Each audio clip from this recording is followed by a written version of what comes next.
I'm named Code Geass, anime fan, of course, the name I was born with, and so, of course, I love Code Geass. And when it comes to anime, Code Geass stands up from the crowd. It's one of the greatest animes of all time. It should be one of the best shows of any genre.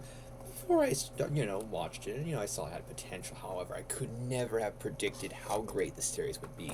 There's so many things that make the show what it is. However, there's three particular elements that make the show the best. I could go into detail about the songs, music, and action, but would take hours to explain every reason why Code Geass is the best. I believe it's better to focus on the three key ingredients to the show's success. Reason number one, the plot. Code Geass has a plot that's entirely unique. It feels like a show where the writers had a majority of the plot points thought out at the beginning. It's become common for popular shows to go on longer than expected. This often leads to having to add subplots and twists that don't make much sense. Code Geass doesn't really have that problem.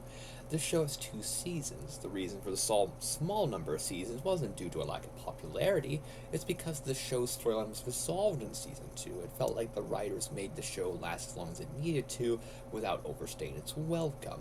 Both seasons have 25 episodes. The 50 episodes of Code Geass explore one of the most exciting stories ever written. Part of what makes Code Geass so exciting is that it has an original storyline. The show revolves around Lelouch Lamperouge, a young man who used to be a Britannian prince. After seeing how evil his father, Emperor Charles, truly was, Lelouch left the Britannian family and took his younger sister Nonnally with him.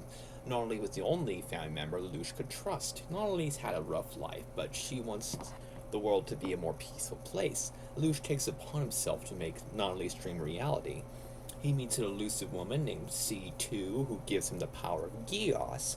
Lelouch's Geass gives him the ability to hypnotize people into following one of his commands.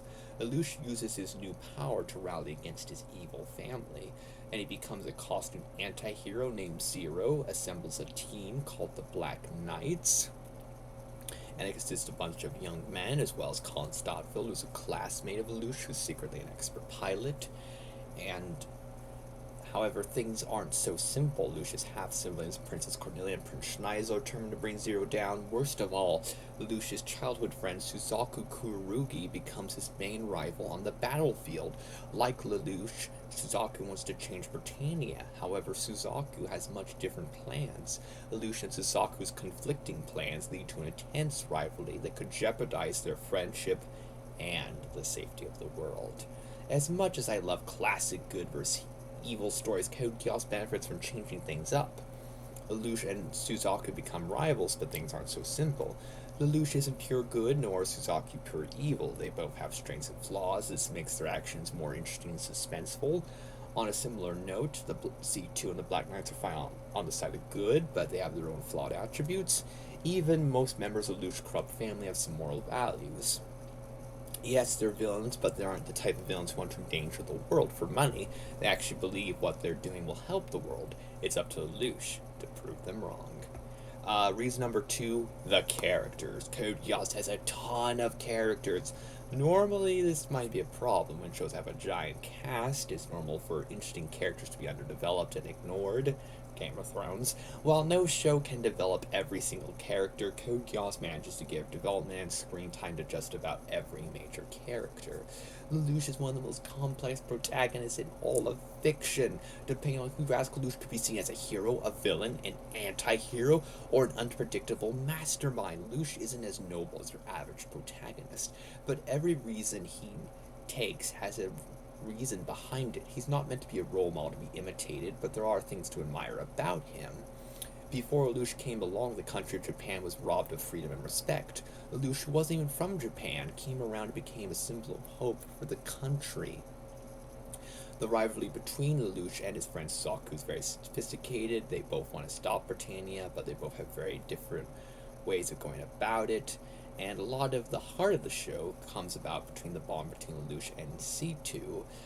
She and Lelouch enjoy playfully poking fun at each other. C2 might even get on Lelouch's nerves, but deep down, Lelouch is very thankful to have her in his life. They're both very flawed people who have suffered through things that most people couldn't relate to. However, they're able to relate to each other.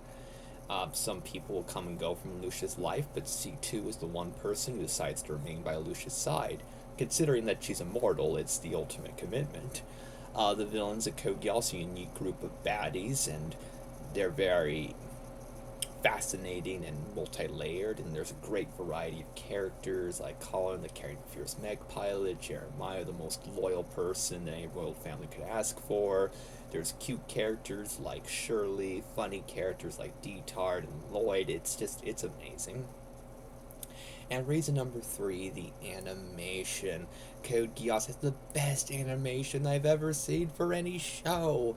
I made the mistake of assuming that the show is from the 2010s. It's from the 2000s, but the animation is superior to just about anything from the decade that came after it. Looking at a scene of the gorgeous animation is a quick way of getting investment in the show. The show is sparkling with the most eye-catching animation to ever be broadcast on television sets. Each character is given a unique design. Lucia's already a captivating fellow to begin with, but he achieves a new level of coolness when he receives his Zero costume. The character designs come in all types of styles. There's cute designs, beautiful designs, cool designs, just about any other type of design that you can imagine. Watching the show's animation is like looking at the most beautiful book of art brought to life. I have seen hundreds of cartoons and several animes, but none of them have ever managed to top the visuals of Code Geass. Charles might be the Emperor of Britannia, but Lucia is the king of style. Code Geass is a spectacular show. It has the most captivating plot, the best ensemble of characters, and the most gorgeous animation.